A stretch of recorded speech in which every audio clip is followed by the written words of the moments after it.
Hello दोस्तों, स्वागत है आपका YS ऑनलाइन इन्फो में। आज का जो हमारा टॉपिक है आधार सुपरवाइज़र और ऑपरेटर से संबंधित महत्वपूर्ण क्वेश्चन आंसर। इसका जो हमने पहला पार्ट वीडियो का है वो बना दिया है, ये हमारा सेकंड पार्ट है। तो चलिए वीडियो स्टार्ट करते हैं। ये हमारा 37वां क्वेश्चन है। निम्नलिखित मानदंडों में से किस व्यक्ति को एक पर्यवेक्षक की भूमिका के लिए योग्य होने के लिए आर्यत प्राप्त करना चाहिए? इसका पहला विकल्प है उम्र 18 वर्ष और उससे ऊपर होनी चाहिए। दूसरा विकल्प है 10+2 पास होना चाहिए। तीसरा विकल्प है आधार नंबर होना चाहिए। चौथा विकल्प है एक परीक्षण और प्रमाणन एजेंसी से पर्यवेक्षक प्रमाण पत्र प्राप्त किया हुआ होना चाहिए।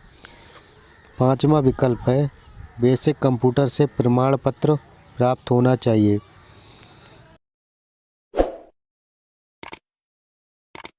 इसका विकल्प नंबर 3 हमारा सही हो जाएगा। अगले क्वेश्चन की तरफ बढ़ते हैं। अगला क्वेश्चन है हमारा ई पर्यवेक्षक के रूप में उसकी या उसके भूमिका शुरू करने से पहले निम्न में से क्या एक व्यक्ति को प्राप्त होना चाहिए? इसके विकल्प दिए हुए हैं। विकल्प नंबर 1 है कंप्यूटर शिक्षा में मूल बातों का ज्ञान, जानकारी का प्रमाण पत्र होना चाहिए। दूसरा विकल्प है एक स्नातक होना चाहिए।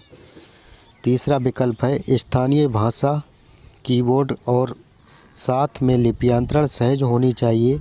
चौथा विकल्प है दिए गए क्षेत्र में एक प्रमुख व्यक्ति होना चाहिए। इसका हमारा विकल्प नंबर 3 सही हो जाएगा। स्थानीय भाषा, कीबोर्ड के साथ में लिप्यंतरण सहज होना चाहिए। चलिए हम अगले क्वेश्चन की तरफ बढ़ते हैं। निम्न में से कौन नामांकन केंद्र में परीक्षण आधार ग्राहक के साथ लैपटॉप डेस्कटॉप की स्थापना के लिए जिम्मेदार है? इसका हमारा विकल्प नंबर 1 है प्राधिकरण। दूसरा रजिस्ट्रार। तीसरा है ऑपरेटर पर्यवेक्षक। चौथा है IT तकनीशियन। इसका हमारा जो विकल्प नंबर 3 ऑपरेटर पर्यवेक्षक, ये हमारा सही हो जाएगा। अगले क्वेश्चन की तरफ बढ़ते हैं। पर्यवेक्षक को नामांकन एजेंसी के पास आवश्यक दस्तावेज के साथ अपना बोर्डिंग फॉर्म जमा कराना होगा, जो बाद में इस फॉर्म को सत्यापन के लिए संबंधित डेस्क को प्रस्तुत करता है। इसमें विकल्प नंबर 1 है प्राधिकरण के क्षेत्रीय कार्यालय। दूसरा विकल्प है सत्यापन अधिकारी। तीसरा विकल्प है एक और पर्यवेक्षक। चौथा विकल्प है रजिस्ट्रार कार्यालय। इसका विकल्प नंबर 1 सही हो जाएगा प्राधिकरण के क्षेत्रीय कार्यालय।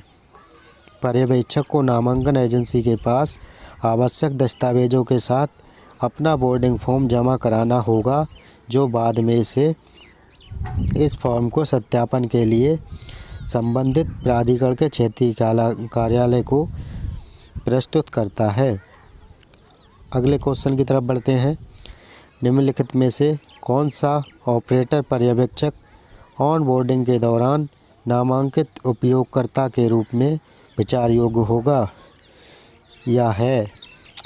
इसका विकल्प नंबर 1 है एक उपयोगकर्ता जो अन्य निवासियों का परिचय कराता है, जो POI या POA को प्रस्तुत नहीं कर सकते हैं। दूसरा विकल्प है एक उपयोगकर्ता जो नामांकन प्रपत्र भरता है आधार पाने के लिए। तीसरा विकल्प है एक उपयोगकर्ता जो आधार के नामांकन पाने के लिए नामांकन केंद्र में उपस्थित है। चौथा विकल्प है हमारा ऑपरेटर सुपरवाइज़र, जिसका बायोमेट्रिक सत्यापन सफलतापूर्वक पूरा हो चुका है और नामांकन क्लाइंट में संग्रहित है। हमारा विकल्प नंबर 4 सही हो जाएगा। अगले क्वेश्चन की तरफ बढ़ते हैं। अगला क्वेश्चन है हमारा परिचयकर्ता आधारित नामांकन के मामले में दी गई कौन सी अतिरिक्त जानकारी को एकत्र करना चाहिए? विकल्प नंबर 1 है परिचयकर्ता के हस्ताक्षर, दूसरा है परिचयकर्ता का अंगूठे के निशान, तीसरा है परिचयकर्ता के आधार संख्या और हमारा चौथा विकल्प है दिए गए सभी विकल्प। तो इसमें हमारा सही आंसर हो जाएगा विकल्प नंबर 4, दिए गए सभी विकल्प। अगले क्वेश्चन की तरफ बढ़ते हैं। नामांकन केंद्र के प्रबंधन का हिस्सा होने के नाते निम्न में से एक पर्यवेक्षक को क्या करना चाहिए? इसके विकल्प हैं आधार क्लाइंट पर हर नामांकन पर साइन आउट करें, दूसरा विकल्प है नए निवासियों जिन्होंने कभी नामांकन नहीं किया है का नामांकन सुनिश्चित करने के लिए आधार सुविधा खोजें का उपयोग करें, तीसरा विकल्प है सुनिश्चित करें कि प्रत्येक आधार नामांकन अद्यतन के बाद ऑपरेटर अपनी बायोमेट्रिक पुष्टि प्रदान करता है, और चौथा विकल्प है दिए गए सभी विकल्प। इसका विकल्प नंबर 4 सही हो जाएगा, दिए गए सभी विकल्प। इसके बाद अगले क्वेश्चन की तरफ बढ़ते हैं। पर्यवेक्षक यह भी सुनिश्चित करता है कि ऑपरेटर स्टेशन प्रत्येक डैश में कम से कम एक बार समकालिक हो। इसके विकल्प दिए हुए हैं। पहला विकल्प है 10 दिन, दूसरा विकल्प है 15 दिन, तीसरा विकल्प है 20 दिन, चौथा विकल्प है महीना। इसका विकल्प नंबर पहला सही हो जाएगा 10 दिन। अगले क्वेश्चन की तरफ बढ़ते हैं। पर्यवेक्षक को निम्नलिखित में से कौन सा बैकअप सिंक और डाटा भेजने के लिए सुनिश्चित करना चाहिए? विकल्प नंबर 1 है बाहरी हार्ड डिस्क पर दिन में 2 बार नामांकन डेटा का बैकअप लें, दूसरा विकल्प है अपने व्यक्तिगत ईमेल आईडी पर दैनिक नामांकन विवरण भेजें, तीसरा विकल्प है हर 10 दिन में कम से कम एक बार नामांकन स्टेशन को सिंक करें, चौथा विकल्प है भेजे गए डेटा के लिए एक रजिस्टर बनाएं, पांचवा विकल्प है गूगल क्लाउड पर सभी डेटा सुरक्षित करें। हमारा इसका विकल्प नंबर 5 सही हो जाएगा, दिए गए सभी विकल्प। अगले क्वेश्चन की तरफ बढ़ते हैं। दिन के अंत में पर्यवेक्षक को ऑपरेटर को अपने द्वारा बनाई नामांकन पैकेट की समीक्षा करने की अनुमति देनी चाहिए। इसका विकल्प है पहला विकल्प है सही, दूसरा है गलत। तो इसमें हमारा विकल्प नंबर 2 सही हो जाएगा, गलत वाला हमारा विकल्प सही है। अगले क्वेश्चन की तरफ बढ़ते हैं। नामांकन डेटा में दर्ज की गई किसी भी त्रुटि के मामले में निम्न में से क्या किया जाना चाहिए? इसका विकल्प नंबर 1 है विवरण को सही ढंग से भरने के लिए निर्देशों का उपयोग करें, विकल्प नंबर 2 है एक पर्यवेक्षक को सही डेटा की पहचान करने की ज़रूरत है, विकल्प नंबर 3 है निवासी को सूचित करें कि सुधार समय सीमा के भीतर नामांकन केंद्र में आएं, और विकल्प नंबर 4 है निवासी के घर पर जाएं और सही जानकारी एकत्र करें। हमारा इसका विकल्प नंबर 3 सही हो जाएगा, निवासी को सूचित करें कि सुधार समय सीमा के भीतर नामांकन केंद्र में आएं। अगले क्वेश्चन की तरफ बढ़ते हैं। अगला क्वेश्चन है हमारा निम्न क्रियाओं में से कौन सा एक पर्यवेक्षक को दिन के अंत में करना चाहिए? हमारा विकल्प नंबर 1 है उसकी या उसके फिंगरप्रिंट देकर हस्ताक्षर करें, दूसरा है विकल्प प्राधिकरण को मेल भेजें, तीसरा विकल्प है दिन भर के नामांकित निवासियों को थोक SMS भेजें, चौथा विकल्प है ऑपरेटर से कहें उसका या उसकी उंगली का निशान देकर साइन ऑफ करें। हमारा इसमें विकल्प नंबर 1 सही हो जाएगा। उसका या उसके फिंगरप्रिंट देकर हस्ताक्षर करें। एक पर्यवेक्षक नामांकन केंद्र पर कार्य की निगरानी और लेखा परीक्षा करता है। लेखा परीक्षा प्रतिक्रिया पूरी टीम की मदद कैसे करती है? इसका विकल्प नंबर 1 है खराब प्रदर्शन करने वाले ऑपरेटर को हटाएं। विकल्प नंबर 2 है जिन ऑपरेटरों का प्रदर्शन बेंचमार्क तक नहीं है उनके वेतन में कटौती करना। विकल्प नंबर 3 है नामांकन के संचालन और डेटा की गुणवत्ता के सुधार क्षेत्रों की पहचान करें। विकल्प नंबर 4 है मामलों को प्राधिकरण के पास आगे भेजें। विकल्प नंबर इसका 3 सही हो जाएगा। नामांकन के संचालन और डेटा की गुणवत्ता के सुधार क्षेत्र की पहचान करें। अगले क्वेश्चन की तरफ बढ़ते हैं। अगला क्वेश्चन है हमारा एक ऑपरेटर पर्यवेक्षक कौन है? इसका विकल्प है विकल्प नंबर 1 एक व्यक्ति जो नामांकन एजेंसी के कार्यों को संभालती है अर्थात सफाई, बिजली का कनेक्शन इत्यादि। दूसरा विकल्प है प्राधिकरण और नामांकन एजेंसी के बीच एक मध्यस्थ। तीसरा विकल्प है हमारा नामांकन केंद्रों पर नामांकन निष्पादित करने के लिए एक नामांकन एजेंसी द्वारा नियोजित एक व्यक्ति।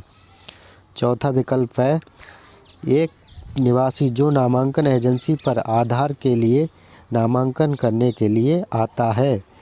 इसका हमारा विकल्प नंबर 3 सही हो जाएगा। नामांकन केंद्रों पर नामांकन निष्पादित करने के लिए एक नामांकन एजेंसी द्वारा नियोजित एक व्यक्ति, ये हमारा सही हो जाएगा। इसके बाद अगले क्वेश्चन की तरफ बढ़ते हैं।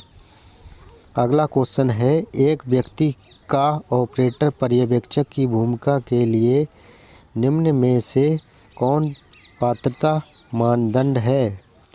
इसका विकल्प नंबर 1 है व्यक्ति की उम्र 18 और 21 के बीच होनी चाहिए। विकल्प नंबर 2 है व्यक्ति एक स्नातक होना चाहिए। विकल्प नंबर 3 है व्यक्ति जावा में विशेषज्ञ होना चाहिए। विकल्प नंबर 4 व्यक्ति को एक परीक्षण और प्रमाणन एजेंसी से ऑपरेटर पर्यवेक्षक प्रमाण पत्र होना चाहिए। तो विकल्प नंबर हमारा 4 सही हो जाएगा। व्यक्ति को एक परीक्षण और प्रमाणन एजेंसी से ऑपरेटर पर्यवेक्षक प्रमाण पत्र प्राप्त होना चाहिए। अगले क्वेश्चन की तरफ बढ़ते हैं। निवासी के आधार नामांकन या आगतन फार्म की जांच करते समय एक ऑपरेटर पर्यवेक्षक को निम्न में से क्या सुनिश्चित करना चाहिए? इसका विकल्प नंबर 1 है निवासी के अंगूठे की छाप। दूसरा विकल्प है ऑपरेटर के अंगूठे की छाप। तीसरा विकल्प है सत्यापनकर्ता के हस्ताक्षर। चौथा विकल्प है परिचयकर्ता के या परिवार के मुखिया के हस्ताक्षर। हमारा विकल्प नंबर इसका 3 सही हो जाएगा, सत्यापनकर्ता के हस्ताक्षर। अगले क्वेश्चन की तरफ बढ़ते हैं। अगला क्वेश्चन है ऑपरेटर को यह सुनिश्चित करना चाहिए कि उसके बायोमेट्रिक और आइरिस को कैप्चर करते समय निवासी की स्क्रीन बंद हो। इसके विकल्प दिए हुए हैं हाँ या नहीं। तो हमारा इसका विकल्प नंबर 2 सही हो जाएगा, नहीं। अगले क्वेश्चन की तरफ बढ़ते हैं।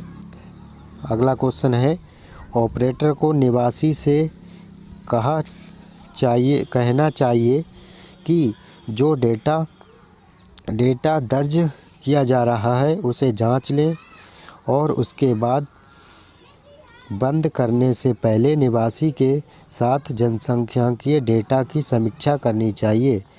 सच है या झूठ, यह आपको बताना है। इसका विकल्प है पहला विकल्प है सच, दूसरा है झूठ।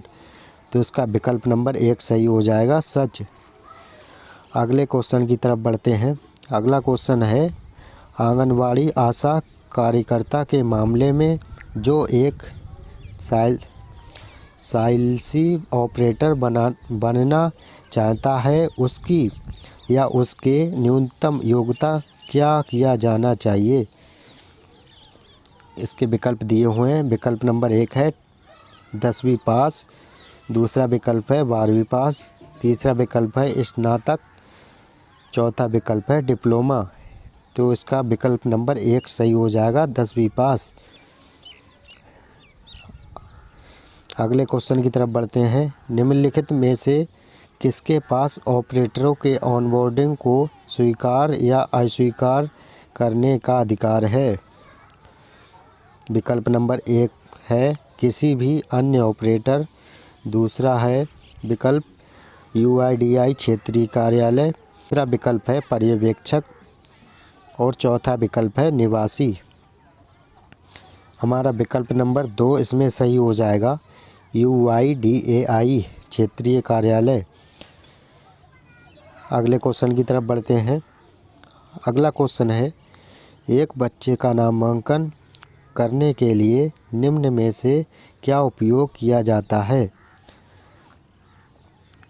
पहला विकल्प है CLC टैबलेट, दूसरा है कोई भी CLC क्लाइंट के साथ स्थापित डेस्कटॉप कंप्यूटर, तीसरा विकल्प है कोई भी CLC क्लाइंट के साथ स्थापित लैपटॉप और चौथा हमारा है नामांकन फॉर्म। तो इसमें हमारा पहला ऑप्शन सही हो जाएगा, CLC टैबलेट। अगले क्वेश्चन की तरफ बढ़ते हैं। अगला क्वेश्चन है हमारा निम्न में से आधार क्लाइंट सॉफ्टवेयर में एक CLC ऑपरेटर जोड़ने के लिए क्या किया जाता है।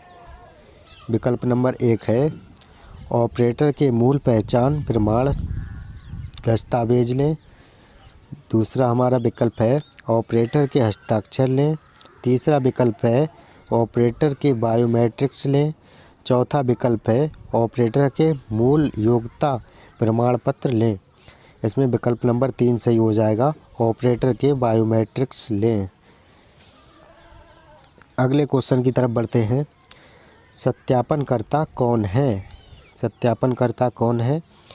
विकल्प नंबर 1 है जो पुष्टि करता है कि दी गई बायोमेट्रिक्स ठीक हैं, दूसरा विकल्प है व्यक्ति जो निवासी द्वारा प्रस्तुत दस्तावेज और नामांकन अपडेट फॉर्म की पुष्टि करता है, तीसरा विकल्प है वह व्यक्ति जो पुष्टि करता है कि निवासी पहली बार नामांकन करवा रहा है, विकल्प नंबर 4 है वह व्यक्ति जो सुनिश्चित करता है कि निवासी नामांकन करने से पहले कम से कम स्नातक है। विकल्प नंबर इसका 2 सही हो जाएगा, व्यक्ति जो निवासी द्वारा प्रस्तुत दस्तावेज और नामांकन अपडेट फॉर्म की पुष्टि करता है। अगले क्वेश्चन की तरफ बढ़ते हैं। निम्नलिखित के बीच कौन अच्छी तरह से सत्यापनकर्ता की भूमिका के लिए उपयुक्त है। इसका विकल्प नंबर 1 है निजी स्कूल के शिक्षक, विकल्प नंबर 2 है सेवानिवृत्त सरकारी अधिकारी, तीसरा विकल्प है अच्छी तरह से शिक्षित गृहिणियाँ, चौथा विकल्प है इसमें सैन्य कर्मचारी। इसका विकल्प नंबर 2 सही हो जाएगा, सेवानिवृत्त सरकारी अधिकारी। अगले क्वेश्चन की तरफ बढ़ते हैं। निवासी द्वारा प्रस्तुत निम्नलिखित दस्तावेजों में से कौन सा POA के रूप में सत्यापन प्रयोजन के लिए स्वीकार्य है। विकल्प नंबर इसका 1 है मूल शैक्षिक योग्यता दस्तावेज, दूसरा विकल्प है राजपत्रित अधिकारी द्वारा सत्यापन पैन कार्ड की फ़ोटोकॉपी, विकल्प नंबर 3 है बिजली का बिल जो 3 महीने अधिक पुराना ना हो, चौथा विकल्प है दिए गए सभी विकल्प। इसका विकल्प नंबर 3 सही हो जाएगा, बिजली का बिल जो 3 महीने से अधिक पुराना ना हो। अगले क्वेश्चन की तरफ बढ़ते हैं। अगला क्वेश्चन है हमारा, निम्न में से किसमें सत्यापनकर्ता सत्यापन के लिए मना कर सकता है? विकल्प नंबर 1 है, यदि उसे पता चलता है कि दस्तावेज में विवरण बदले गए हैं। विकल्प नंबर 2 है, यदि प्रमाण पत्र की कॉपी फोटोकॉपी प्रस्तुत किया जाता है तो। विकल्प नंबर 3 है, यदि निवासी पते के प्रमाण के रूप में बिजली का बिल जमा करता है तो। चौथा विकल्प है 1 और 2। विकल्प नंबर 4 सही हो जाएगा, 1 और 2। यदि उसे पता चलता है कि दस्तावेज में विवरण बदले गए हैं, यदि प्रमाण पत्र की फ़ोटो कॉपी प्रस्तुत किया जाता है तो। ये हमारे पहला और दूसरा सही हो जाएगा। POI के लिए निवासी के नाम डैश युक्त एक दस्तावेज की आवश्यकता है। पहला विकल्प है मोबाइल नंबर, दूसरा विकल्प है घर का पता, तीसरा विकल्प है ईमेल पता, चौथा विकल्प है हमारा फ़ोटो। इसका विकल्प नंबर 4 सही हो जाएगा, फ़ोटो। अगले क्वेश्चन की तरफ बढ़ते हैं। अगला क्वेश्चन है, एक निवासी ने आधार नामांकन के लिए आपसे संपर्क किया। POI में निवासी का नाम चंद्र प्रसाद है, जबकि POA में यह चंद्रशेखर है। आप इस तरह के मामले में क्या करेंगे? विकल्प नंबर 1 है, चंद्र प्रसाद के रूप में नाम दर्ज करें। विकल्प नंबर 2, चंद्रशेखर के रूप में नाम दर्ज करें। विकल्प नंबर 3 है, चंद्रशेखर प्रसाद के रूप में नाम दर्ज करें। और विकल्प नंबर 4 है, आवेदन को अस्वीकार करें। हमारा इसका विकल्प नंबर 4 सही हो जाएगा, आवेदन को अस्वीकार करें। अगले क्वेश्चन की तरफ बढ़ते हैं। अगला क्वेश्चन हमारा है, यदि नामांकनकर्ता द्वारा प्रस्तुत 2 दस्तावेजी प्रमाण में एक ही नाम में भिन्नता है तो आप इस मामले में क्या करेंगे? इसके विकल्प दिए हुए हैं। विकल्प 1 है, शैक्षिक योग्यता प्रमाण पत्र में दिया हुआ नाम दर्ज करें। दूसरा विकल्प है, निवासी का पूरा नाम दर्ज करें। तीसरा विकल्प है, निवासी द्वारा सुझाए गए नाम को दर्ज करें। चौथा विकल्प है, POA दस्तावेज में दर्ज नाम को दर्ज करें। विकल्प नंबर 4 हमारा सही हो जाएगा, POA दस्तावेज में दर्ज नाम को दर्ज करें। अगले क्वेश्चन की तरफ बढ़ते हैं। अगला क्वेश्चन है हमारा, ऑपरेटर को ऑपरेटर की भूमिका लेने से पहले निम्न में से क्या करना चाहिए? इसका विकल्प नंबर 1 है, अपनी पढ़ाई को पूरा करें और अपने कार्यकाल के दौरान किसी अन्य शिक्षा से संबंधित गतिविधियों में संलग्न ना रहें। विकल्प नंबर 2 है, प्राधिकरण की वेबसाइट पर उपलब्ध आधार नामांकन पर अपडेट और प्रमाणित प्रशिक्षण सामग्री पढ़ें।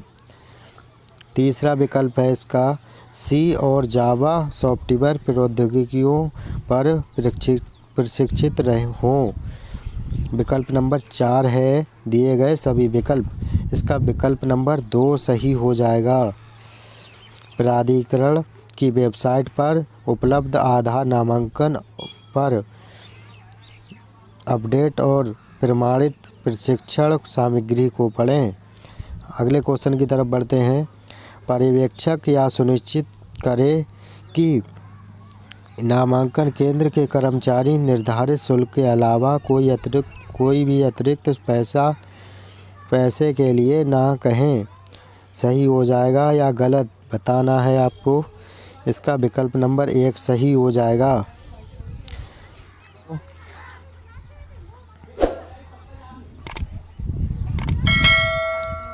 अगले क्वेश्चन की तरफ बढ़ते हैं। उपक्रमों, बैंकों सहित कोई भी सेवारत, सेवानिवृत्त अधिकारी दोनों में से सरकार और सार्वजनिक क्षेत्र में डैश के रैंक से नीचे नहीं हो को ही प्रमाणक के रूप में तैनात किया जाए। इसके विकल्प दिए हुए हैं। विकल्प नंबर 1 है ग्रुप ए, विकल्प नंबर 2 ग्रुप बी, विकल्प नंबर 3 है ग्रुप सी और विकल्प नंबर 4 है ग्रुप प्रबंधक। इसका जो हमारा ऑप्शन ग्रुप सी है वो सही हो जाएगा। अगले क्वेश्चन की तरफ बढ़ते हैं। निम्नलिखित जानकारी के मदों में से कौन सा केवल रिकॉर्ड के लिए एकत्र किया जाता है और कोई सत्यापन नहीं किया जाता? इसके विकल्प दिए हुए हैं। विकल्प नंबर 1 है वयस्कों के मामलों में माता पिता के बारे में जानकारी। दूसरा विकल्प है इसका शैक्षिक योग्यता के बारे में जानकारी। तीसरा विकल्प है बच्चों के मामले में पते से संबंधित सूचना। चौथा विकल्प है बच्चों के मामलों में माता पिता से संबंधित सूचना। इसका विकल्प नंबर 1 सही हो जाएगा, वयस्कों के मामले में माता पिता के बारे में जानकारी। अगले क्वेश्चन की तरफ बढ़ते हैं। अगला क्वेश्चन है निम्न में से कौन परिवार के मुखिया और परिवार के सदस्यों के बीच संबंध स्थापित करने के लिए किया जाना चाहिए? इसका विकल्प नंबर 1 है POR दस्तावेज सत्यापित करें। दूसरा विकल्प है परिवार के सदस्य का साक्षात्कार। तीसरा विकल्प है DNA रिपोर्ट के लिए कहें। चौथा विकल्प है परिवार के पड़ोसियों के साथ सत्यापित करें। इसका विकल्प नंबर 1 सही हो जाएगा, POR दस्तावेज सत्यापित करें। अगले क्वेश्चन की तरफ बढ़ते हैं। जब परिवार के नामांकन करवा रहे हों तो परिवार के मुखिया को हमेशा परिवार के सदस्य के साथ जाना चाहिए। सही है या गलत ये आपको बताना है। इसका विकल्प नंबर 1 सही वाला सही हो जाएगा, सच। परिवार के मुखिया आधारित सत्यापन के मामले में नामांकन आवेदन फॉर्म में परिवार के मुखिया का विवरण सत्यापित करना अनिवार्य नहीं है। ट्रू है या फॉल्स ये हमको जानना है। इसका सही आंसर हो जाएगा फॉल्स, मतलब झूठ। अगले क्वेश्चन की तरफ आधारित नामांकन के मामले में संबंधों के विवरण का उल्लेख करना आवश्यक नहीं है। इसका हमारा विकल्प है सच या झूठ। इसका विकल्प नंबर 2 है, सही हो जाएगा झूठ। अगले क्वेश्चन की तरफ बढ़ते हैं। परिचयकर्ता आधारित नामांकन के मामले में अतिरिक्त जानकारी के रूप में केवल परिचयकर्ता का नाम आवश्यक है। सही या गलत? इसका विकल्प नंबर 2 सही हो जाएगा, झूठ।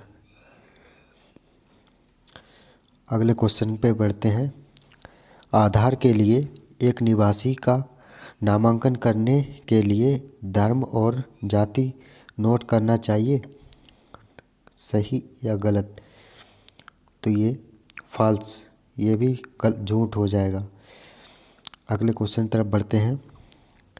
भारत के मुखिया आधारित नामांकन के मामले में परिवार के मुखिया के आधार नंबर को उसके या उसके आधार पत्र के नियमित सत्यापित किया जाना चाहिए। विकल्प नंबर 1 है सच, विकल्प नंबर 2 है झूठ। इसका विकल्प नंबर 1 सच हो जाएगा, सही हो जाएगा, सच। अगले क्वेश्चन की तरफ बढ़ते हैं। आवासीय पता एक अतिरिक्त जनसंख्याकीय जानकारी है जो नामांकन के लिए आवश्यक है। इसका विकल्प नंबर 1 है सच और विकल्प नंबर 2 है झूठ। इसमें हमारा विकल्प नंबर 2 सही हो जाएगा, झूठ। आवासीय पता एक अतिरिक्त जनसंख्याकीय जानकारी है जो नामांकन के लिए आवश्यक है। तो इसका आंसर हो जाएगा झूठ। अगले क्वेश्चन की तरफ बढ़ते हैं। अगला क्वेश्चन है, निम्नलिखित में से कौन एक परिचयकर्ता हो सकता है? विकल्प नंबर 1 है पंजीयक के कर्मचारी। दूसरा है विकल्प परिवार का मुखिया। विकल्प नंबर 3 कोई भी भारतीय नागरिक। विकल्प नंबर 4 एक किसान। तो इसका विकल्प नंबर 1 सही हो जाएगा, पंजीयक के कर्मचारी। अगले क्वेश्चन की तरफ बढ़ते हैं। अगला क्वेश्चन है, नाम एक जनसंख्या की जानकारी है जो नामांकन के दौरान प्रदान करना आवश्यक है। इसके विकल्प दिए हुए हैं। पहला है विकल्प सच, दूसरा विकल्प है झूठ। तो इसका सही आंसर हो जाएगा विकल्प नंबर 1 सच। अगले क्वेश्चन की तरफ बढ़ते हैं। लिंग एक जनसंख्याकीय जानकारी है जो नामांकन के दौरान प्रदान करना आवश्यक है। इसका विकल्प नंबर 1 है सच, विकल्प नंबर 2 है झूठ। इसका विकल्प नंबर 1 सही हो जाएगा, सच। अगला क्वेश्चन है, ऑपरेटर को निवासी का मोबाइल नंबर अनिवार्य रूप से लेना चाहिए और उसे पंजीकरण प्रारूप में दर्ज करना चाहिए। विकल्प नंबर 1 है सच, विकल्प नंबर 2 है झूठ। इसका विकल्प नंबर 2 सही हो जाएगा, झूठ। अगला क्वेश्चन है, एक ऑपरेटर को हर दिन नामांकन की शुरुआत में जीपीएस निर्देशांक पर कैप्चर करना चाहिए। इसका विकल्प नंबर 1 है सच, विकल्प नंबर 2 है झूठ। इसका विकल्प नंबर 1 सच जो है सही हो जाएगा। अगला प्रश्न है, 5 वर्ष से कम उम्र के बच्चों के अलावा नामांकन से गुजरने वाले सभी व्यक्तियों से निम्न में से कौन सी जनसंख्याकीय जानकारी एकत्र की जाएगी? इसका विकल्प नंबर 1 है नाम, मोबाइल नंबर, ऊंचाई, नेत्र, रंग। और दूसरा विकल्प है नाम, लिंग, जन्म प्रमाण पत्र, मातृ जन्म प्रमाण पत्र। और इसका तीसरा विकल्प है नाम, जन्म, लिंग, जन्म तिथि, आवासीय पता। और हमारा चौथा विकल्प है नाम, जगह, ऊंचाई, मोबाइल नंबर। इसका विकल्प नंबर 3 सही हो जाएगा, नाम, जन्म, लिंग, जन्म तिथि, आवासीय पता। अगले क्वेश्चन की तरफ बढ़ते हैं।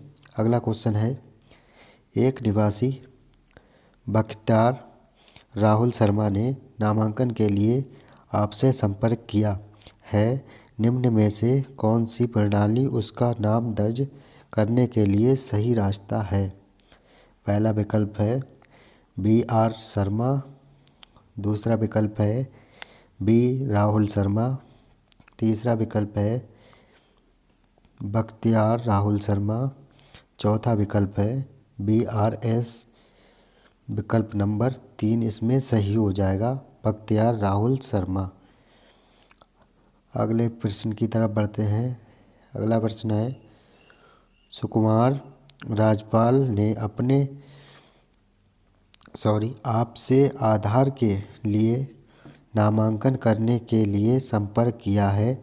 आप पाते हैं कि उसके स्नातक प्रमाण पत्र जो POI के रूप में प्रस्तुत किया जाता है, मैं सुकुमार राजपाल हैं, और जबकि बिजली का बिल जो POA के रूप में प्रस्तुत किया जाता है, मैं राज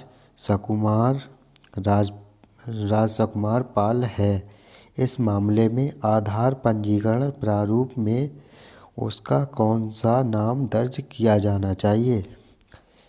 इसके विकल्प दिए हुए हैं। विकल्प नंबर 1 है RS पाल। विकल्प नंबर 2 है सुकुमार पाल। विकल्प नंबर 3 है सुकुमार राजपाल। विकल्प नंबर 4 है निवासी द्वारा घोषित। विकल्प नंबर 4 हमारा सही हो जाएगा, निवासी द्वारा घोषित। अगले प्रश्न की तरफ बढ़ते हैं। अगला प्रश्न है निम्न में से एक ऑपरेटर को क्या सुनिश्चित करना चाहिए अपना दिन शुरू करने से पहले। इसका विकल्प नंबर 1 है सुनिश्चित करें कि सिस्टम पर दिखाई दे रहा दिनांक और समय विद्यमान दिनांक और समय है। दूसरा विकल्प है जीपीएस को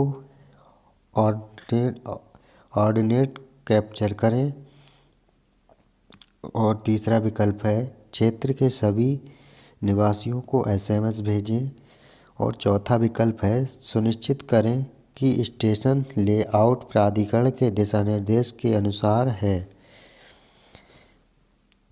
इसका सही आंसर हो जाएगा विकल्प नंबर 4, सुनिश्चित करें कि स्टेशन लेआउट प्राधिकरण के दिशा निर्देश के अनुसार है। अगले क्वेश्चन की तरफ बढ़ते हैं। अगला क्वेश्चन है प्राधिकरण पंजीयकों को निवासियों से जनसांख्यिकीय जानकारी और बायोमेट्रिक्स जानकारी अपडेट करने हेतु डैश राशि जो प्राधिकरण द्वारा निर्दिष्ट राशि के अधिक ना हो प्रभारित करने के लिए अधिकृत कर सकता है। इसके विकल्प दिए हुए हैं। विकल्प नंबर 1 है सुविधा शुल्क। विकल्प नंबर 2 रजिस्ट्रार शुल्क। विकल्प नंबर 3 पर्यवेक्षक का शुल्क। विकल्प नंबर 4 परिचयकर्ता का शुल्क। इसमें ऑप्शन नंबर 1 सही हो जाएगा, सुविधा शुल्क। अगला क्वेश्चन है निम्नलिखित सॉफ्टवेयर में से कौन सा मोबाइल नंबर या ईमेल आईडी को अद्यतन करने के लिए इस्तेमाल किया जा सकता है। विकल्प है इसका अद्यतन क्लाइंट लाइट। दूसरा विकल्प है ACMP। तीसरा विकल्प है CLP। चौथा विकल्प है दिए गए में से कोई भी नहीं।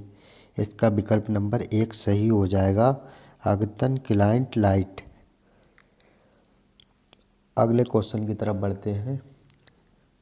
अगला क्वेश्चन है प्राधिकरण द्वारा निर्दिष्ट प्रक्रिया के अनुसार डैश आयु और डैश आयु प्राप्त करने के बाद प्राधिकरण को बच्चों की बायोमेट्रिक जानकारी अपडेट की जानी चाहिए, जो कि बच्चों के एक अनिवार्य आवश्यकता है। इसका विकल्प नंबर 1 है 2 साल 12 साल। विकल्प नंबर 2 है 5 साल 15 साल। विकल्प नंबर 3 है 10 साल 18 साल। विकल्प नंबर 4 है 4 साल 16 साल। विकल्प नंबर 2 इसका सही हो जाएगा, 5 साल 15 साल।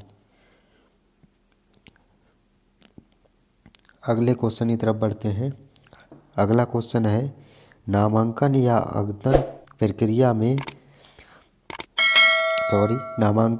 आवेदन प्रक्रिया के दौरान ऑपरेटर को नामांकन निम्न में से क्या सुनिश्चित करना चाहिए। इसका विकल्प नंबर 1 है नामांकन या आवेदन प्रपत्र अपलोड कर दिया गया है। दूसरा विकल्प है समर्थित दस्तावेज और हस्ताक्षर स्लिप अपलोड किए जाते हैं।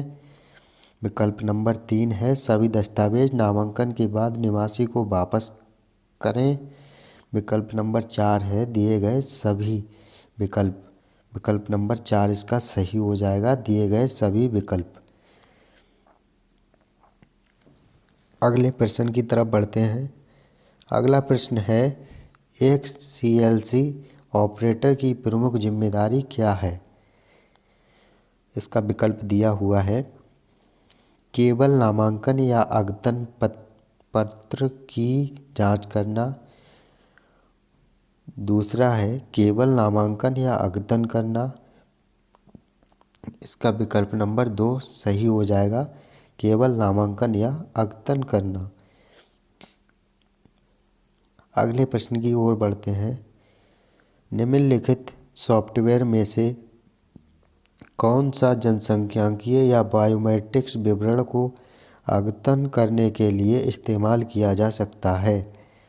विकल्प नंबर 1 है क्लाइंट लाइट का अद्यतन। विकल्प नंबर 2 है SCMP। विकल्प नंबर 3 है CELP। विकल्प नंबर 4 है API। विकल्प नंबर 2 इसका सही हो जाएगा ECMP। अगले प्रश्न की ओर बढ़ते हैं।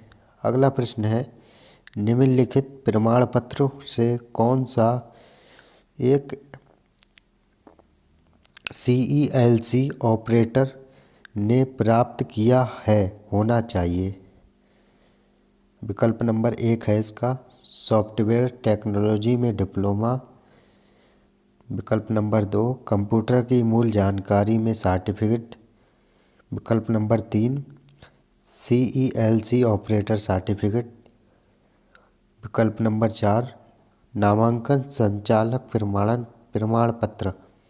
इसका विकल्प नंबर 3 सही हो जाएगा CELC ऑपरेटर सर्टिफिकेट।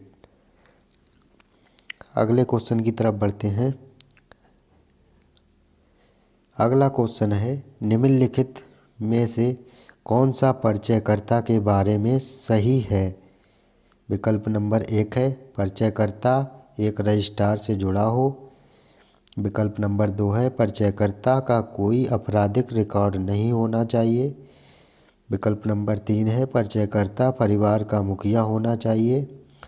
विकल्प नंबर 4 है परिचयकर्ता 18 वर्ष से अधिक होना चाहिए। विकल्प नंबर 5 है परिचयकर्ता केवल पंजीयक के कार्य क्षेत्र में लोगों का परिचय करा सकते हैं। इसका विकल्प नंबर हमारा 2 सही हो जाएगा, परिचयकर्ता का कोई आपराधिक रिकॉर्ड नहीं होना चाहिए। ये विकल्प हमारा सही हो जाएगा। अगले क्वेश्चन की तरफ बढ़ते हैं। सत्यापनकर्ता को सुनिश्चित करना चाहिए कि POA दस्तावेज में अंकित नाम POI दस्तावेज में अंकित नाम के साथ मेल खाता है। विकल्प नंबर पहला है सच। विकल्प नंबर दूसरा है झूठ। तो इसमें विकल्प नंबर पहला सही हो जाएगा सच। अगले क्वेश्चन की तरफ बढ़ते हैं। अगला क्वेश्चन है किसका नाम केयर ऑफ जगह में दिया जाना चाहिए? विकल्प नंबर 1 है बच्चे का नाम। विकल्प नंबर 2 है कोई भी व्यक्ति जो 18 वर्ष और उससे अधिक हो। विकल्प नंबर 3 है माँ का नाम। विकल्प नंबर 4 है परिवार का मुखिया। विकल्प नंबर 4 इसका सही हो जाएगा परिवार का मुखिया। अगले क्वेश्चन की तरफ बढ़ते हैं। अगला क्वेश्चन है बच्चों के नामांकन के समय निम्न में से क्या अनिवार्य है? इसका विकल्प नंबर 1 है माता पिता का आधार नंबर, माता पिता की शैक्षिक योग्यता का प्रमाण पत्र।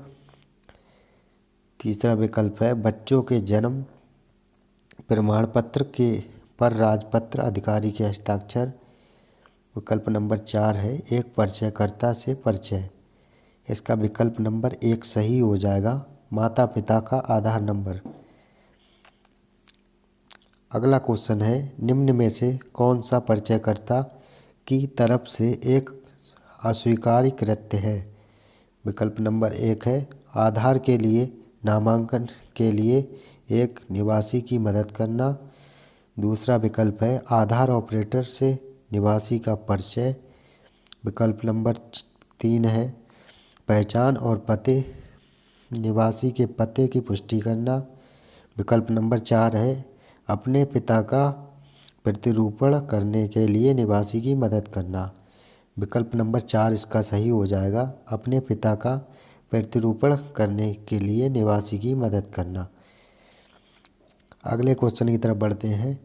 अगला क्वेश्चन है, परिचयकर्ता को एक निवासी के नामांकन का समर्थन करने के लिए आधार क्लाइंट पर अपना बायोमेट्रिक उपलब्ध कराना होगा। ट्रू है या फॉल्स है आपको बताना है। पहला विकल्प है ट्रू, दूसरा विकल्प है फॉल्स। तो इसका सही ऑप्शन हो जाएगा ट्रू, विकल्प नंबर 1। अगले क्वेश्चन पे बढ़ते हैं। नामांकन प्रक्रिया से संबंधित किसी भी कार्य के निर्वहन या जानकारी अपडेट करने के लिए समय समय पर प्राधिकरण द्वारा अन्य सेवा प्रदाता को नियुक्त या संलग्न किया जा सकता है। इसका विकल्प नंबर 1 है बायोमेट्रिक, विकल्प नंबर 2 है लेखा परीक्षा, विकल्प नंबर 3 पहचान का प्रमाण, विकल्प नंबर 4 निवासी। तो इसका विकल्प नंबर 4 सही हो जाएगा, निवासी। अगला क्वेश्चन है, प्राधिकरण डैश उपलब्ध करेगा जिसका उपयोग कर रजिस्ट्रार एक सूचीबद्ध नामांकन एजेंसी को CIDR में भेज सकता है। विकल्प नंबर 1 है निवासी विवरण का डाटाबेस, दूसरा विकल्प है नामांकन ID, विकल्प नंबर 3 है पैनल के लिए अनुरोध, विकल्प नंबर 4 है नामांकन एजेंसी कोड। तो इसका सही आंसर हो जाएगा विकल्प नंबर 4 नामांकन एजेंसी कोड। अगले क्वेश्चन की तरफ बढ़ते हैं। अगला क्वेश्चन है, इन नियमों की अनुसूची 4 में उल्लेखित सेवा प्रदाताओं के लिए नामांकन एजेंसियां हमेशा डैश का पालन करेंगी। आचार विचार, दूसरा ऑप्शन है आचार संहिता, तीसरा ऑप्शन है मान, चौथा ऑप्शन है दिशा निर्देश। तो इसका विकल्प नंबर 2 सही हो जाएगा, आचार संहिता। अगले क्वेश्चन की तरफ बढ़ते हैं। अगला क्वेश्चन है, यदि पहचानकर्ता परिचयकर्ता के रूप में काम करने के लिए तैयार है तो उसे आधार नामांकन सक्षम करने के उद्देश्य से एक परिचयकर्ता होने के लिए डैश करना होगा। इसका विकल्प नंबर 1 है अपने मूल प्रमाण पत्र POI प्रदान करना, विकल्प नंबर 2 निवासी के साइन नामांकन प्रपत्र, तीसरा विकल्प है एक लिखित सहमति देना, चौथा विकल्प है दिए गए विकल्प में। तीसरा इसका विकल्प नंबर 3 इसका सही हो जाएगा, एक लिखित सहमति देना। इसके बाद हमारा अगला क्वेश्चन है, रजिस्ट्रार क्षेत्र स्तर के क्रियान्वयन, निगरानी और लेखा परीक्षा के लिए उत्तरदायी होगा। विकल्प नंबर पहला है सच, विकल्प नंबर 2 है झूठ। इसका विकल्प नंबर 1 सही हो जाएगा, सच। अगला क्वेश्चन है, रजिस्ट्रार CIDR को जानकारी अपलोड करने के अलावा अन्य किसी भी उद्देश्य के लिए नामांकन के दौरान एकत्र जानकारी का उपयोग करेगा। विकल्प नंबर 1 है सच, विकल्प नंबर 2 है झूठ। तो इसका विकल्प नंबर 2 सही हो जाएगा, झूठ। अगला क्वेश्चन है, रजिस्ट्रारों को एजेंसियों को तीसरे पक्ष को नामांकित करके अनुबंध नामांकन कार्यों की अनुमति है। इसका विकल्प नंबर 1 है सच, विकल्प नंबर 2 है झूठ।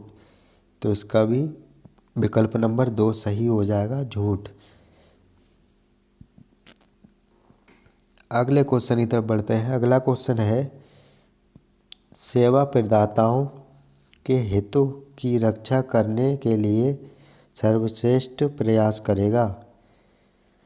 विकल्प नंबर 1 है रजिस्ट्रार, विकल्प नंबर 2 है प्रशासकों, विकल्प नंबर 3 है निवासी। विकल्प नंबर 4 है एजेंसी। तो इसका विकल्प नंबर 3 सही हो जाएगा, निवासी।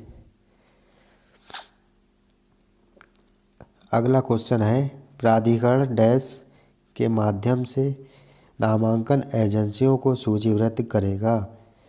विकल्प नंबर 1 है ओपन RFE प्रक्रिया। विकल्प नंबर 2 है प्रशेषक। विकल्प नंबर 3 है रजिस्ट्रार। विकल्प नंबर 4 है UIDAI। इसका ऑप्शन नंबर 1 सही हो जाएगा, ओपन RFE प्रक्रिया।